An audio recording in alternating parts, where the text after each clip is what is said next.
자, 이제 우리가 하나님의 사랑을 알았어요. 그럼 이제 어떡합니까? 견디지 못하는 거죠. 이 사랑을 전하지 않고는 견디지 못하는 거예요. 내가 사랑하는 사람을 만나면 이 사람 막 소개해주고 싶어요. 이 사람이 얼마나 좋은지, 이 사람 때문에 내 삶이 어떻게 변했는지, 이 사람 때문에 내가 얼마나 행복한지 알려주고 싶어요? 아니면 비밀이에요? 알려주고 싶어요. 그래서 우리 신촌 은혜로운 교회 성도들 한 분 한 분이 그랬으면 좋겠어요. 하나님의 사랑 때문에 미치도록 이걸 전하고 싶어서 어쩔 줄 몰라 하는 그 사랑의 충만함 가운데 거하기를 주님의 이름으로 축원드립니다. 자, 4장 11절에 이렇게 얘기하죠. 사랑하는 자들아, 하나님이 이같이 우리를 사랑하셨은즉 우리도 서로 사랑하는 것이 마땅하도다. 아멘. 말과 입으로 머리로 사랑해야 되는 것을 우리는 알고 있어요. 교회 오면 하나님 사랑합니다 노래도 하고 찬양도 하고 해요. 그런데 실제로 이것에 대한 행함이 따르지 않는다면 그럼 뭐라고 얘기해요? 사랑하지 않는다는 거죠. 그래서 우리 부부간에도 그러잖아요. 사랑해 뭐 이렇게 얘기하면 말로만 맨날 얘기하잖아요. 그렇죠? 말로만 해서는 안 되는 거예요. 말과 혀로만이 아니라 행과 진실함으로 사랑한 여러분 되기를 주님의 이름으로 축원드립니다. 우리가 사랑한다고 말하면서 신앙생활에 하나님의 사랑을 체험하지 못하는 가장 큰 이유가 있어요. 뭐냐면 실천하지 않기 때문에 그래요. 말씀대로 살아보세요. 그럼 하나님의 사랑이 살아나요. 그것이 체감이 되게 됩니다. 그래서 요한복음 14장 15절에는 이렇게 이야기해요.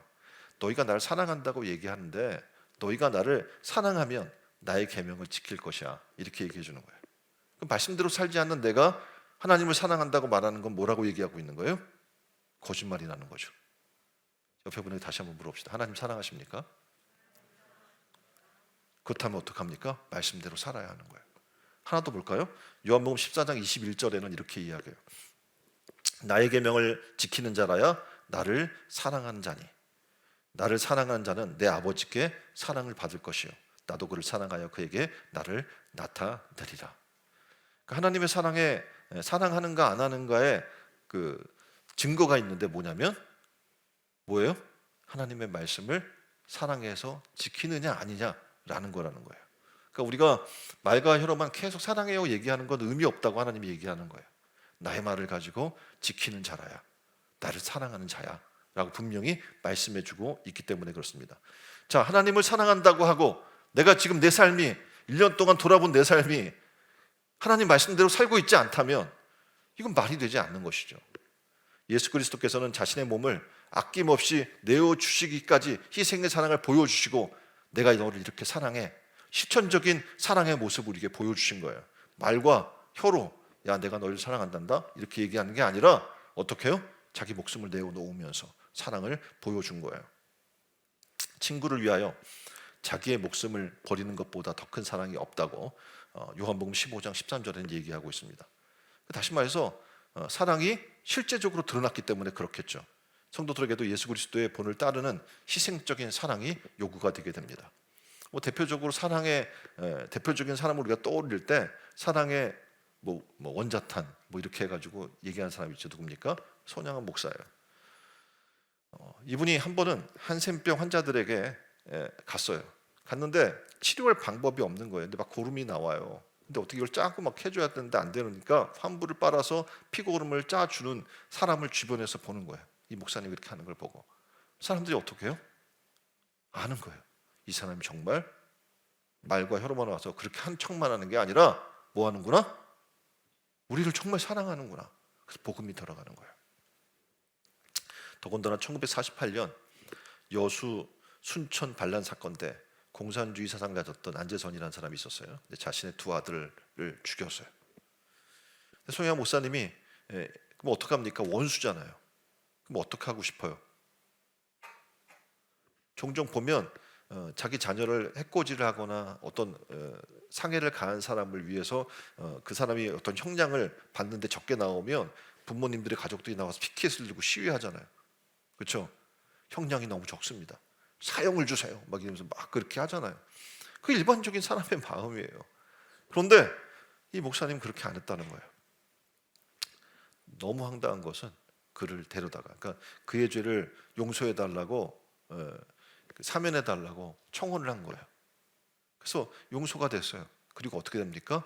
자기 아들로 양아들로 삼은 거예요. 참된 사랑은 생각해 보면 우리의 의지로 할 수 없는 것 같아요. 그렇죠? 우리 힘으로도 할 수 없는 것 같아요. 우리의 속사람이 성령으로 변화되고 그리고 정말 내 사랑이 아니라 하나님의 사랑으로 사랑하게 될 때 가능하게 되는 줄 믿습니다. 입으로 사랑을 부르짖으면서 사랑하지 않는다는 것은 하나님은 얘기해요. 그것은 나를 사랑하지 않는 것이다. 우리가 서로 사랑하지 않는다면 우리는 하나님께 속한 것도 아니요 하나님을 알지도 못하는 것이라고 성경은 경고해 주고 있습니다. 하나님께 속했다면, 하나님을 사랑한다면 어떻게 그 사랑이 삶 속에 반영돼야 되기 때문에 그렇습니다. 사랑에 ABCD가 있어요. A는 어드밋, 다시 말해서 받아들이는 거예요. 사랑은 뭐 하는 거라고요? 받아들이는 거. 그 다음 B는 believe, 믿어주는 거예요. 신뢰하는 거예요. C는 사랑한다면 돌보는 거예요.